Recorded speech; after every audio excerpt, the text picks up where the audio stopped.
Nachádzame sa teda na úpätí Gupni, kde celé toto novobánske baníctvo možno podľa starých popisov a písomností začínalo. Tu sa nachádzame pri šachte, ktorá je popisovaná ako vetracia šachta na dedičnú odvodňovaciu štôlňu Reisenschuk. Je to všetko krásne ručná kresaná práca, čiže aj tento komín, tzv. Vetracia šachta, je ručná práca našich predkov. Rád vás pozvem do podzemia, aby ste videli tie krásy, kde by mohlo raz vzniknúť nejaké banské múzeum v podzemí a konečne sprístupnené pekné banské dielo na muzeálne účely pre verejnosť. Som predseda občianskeho združenia Nová baňa, Branislav Medveď, a myslím si, že za tých 23 rokov činnosti sme zachránili veľa bansko-technických pamiatok, čiže nejakých štôlní, šacht. Spravili sme ich už niekoľko, ale toto je asi najväčší projekt, do akého sme sa pustili. Predtým sme skúšali jednu dobývku, ktorá vychádza na povrch a bola určovaná ako systém Maden-Klotz bani.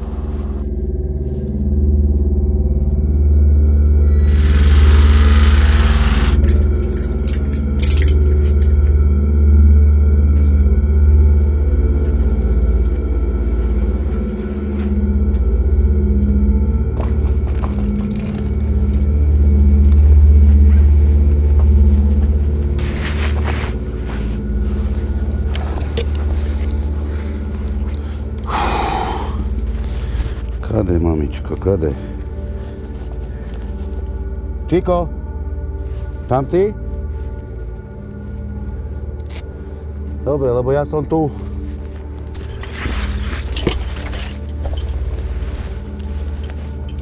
Sme došli. Čo je tam?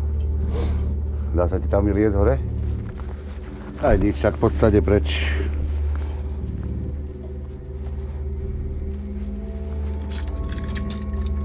Sme sa zlanili až na dno celej tej bani, kde sme vlastne v podstate zistili, že na muzeálne účely je to veľmi problematické, čo sa týka celého riešenia, ale možno keby sme sa v nejakom rozumnom mieste dostali do toho systému na dno, tak vieme ukázať a sprístupniť veľké priestory tohto kopca vydobitého.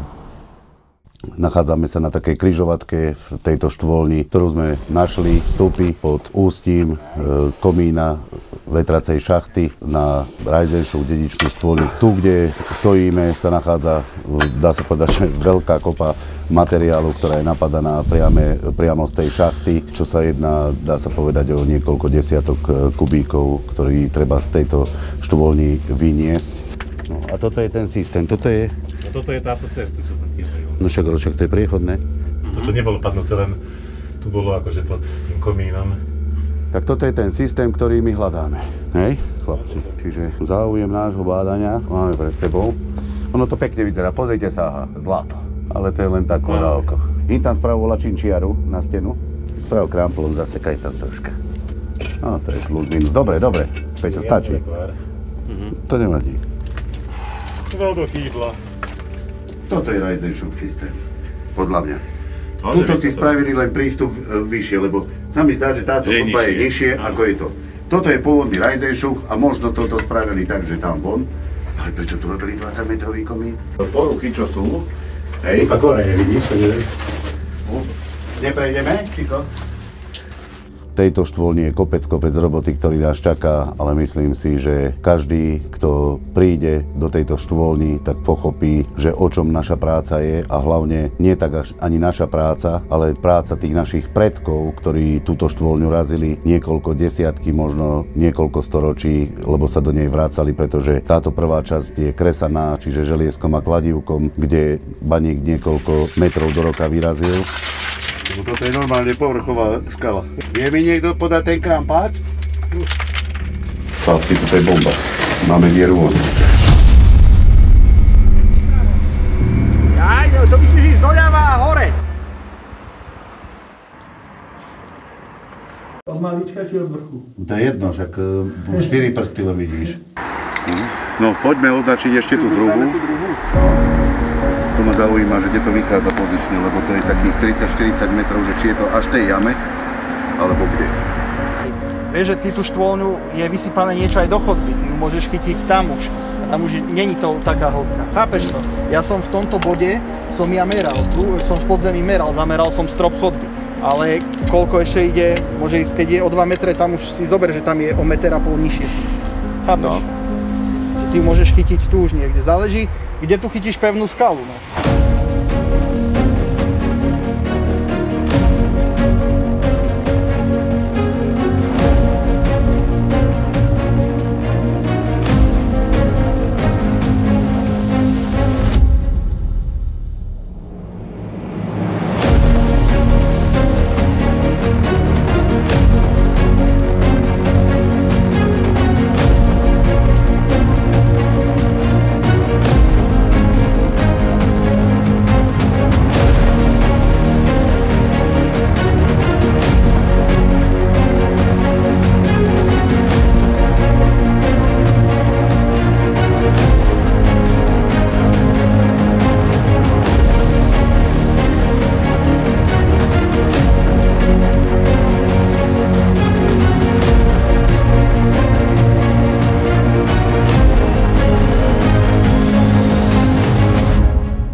No.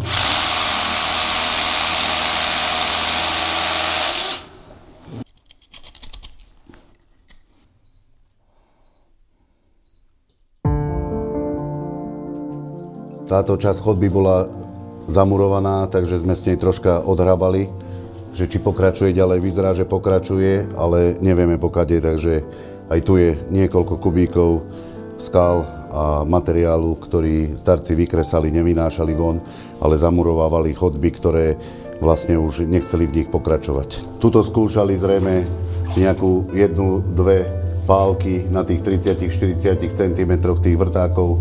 Toto už je časť, ktorá je vystrelená, kde evidentne vidno tie krátke diery. Tu v strope máte pekný postup, čo spravil baník, dá sa povedať, že za jednu šichtu. Takže tu, keď sa pozriete na túto líniu tohto blata tu, tak je to v jednej výšky, v jednej úrovni. Predtým tu bola drevená podlaha spravená v strope, kde vlastne mali tzv. Ventiláciu. Len na jednej časti v tejto bani na takom metrovom úseku je zachovaná, pretože je zatečená proste limonitmi. Tuto sa tiež nachádza taká zaujímavá časť, hoci sú tu teraz skaly vyhodené, ale zrejme tu sa takto baníci otáčali s tou nošou na chrbte a zrejme buď, aby sa vystúpili medzi sebou, alebo si odľahčili nošu a trocha odýchli. Takže tu máme takú poslednú križovatku, tu je taký prekopík doprava, takisto len na 5 metrov, takisto strielaný a tu je vlastne koniec tejto bani a vyzerá to tak, že to, čo odstrelili, tak tu aj nahali.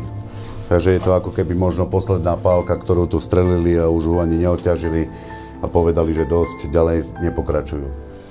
Takže pri tomto výklenku končíme, možno raz tu skončí nejaká socha nejakého svätého, kde možno, že sa kedysi aj modlili baníci a nejako ďakovali Bohu za to, že z tohto podzemia vyšli zdraví a zarobili nejaké peniaze.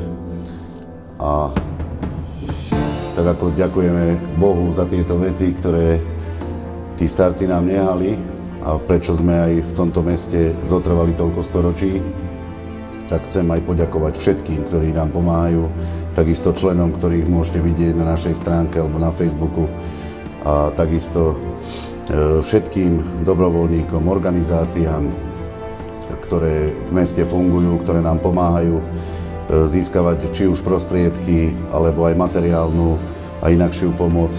Takže každý, kto priložil ruku k dielu, tak si myslím, že je to dobré a každý tu má nejakým spôsobom zaseknutý taký zásek, že pri tomto diele sa podielal a myslím si, že je to fantastické, lebo tá spolupráca tých ľudí je úžasná, keď ľudia spolu komunikujú a robia veci, aby to bolo pre ďalšie generácie zachované.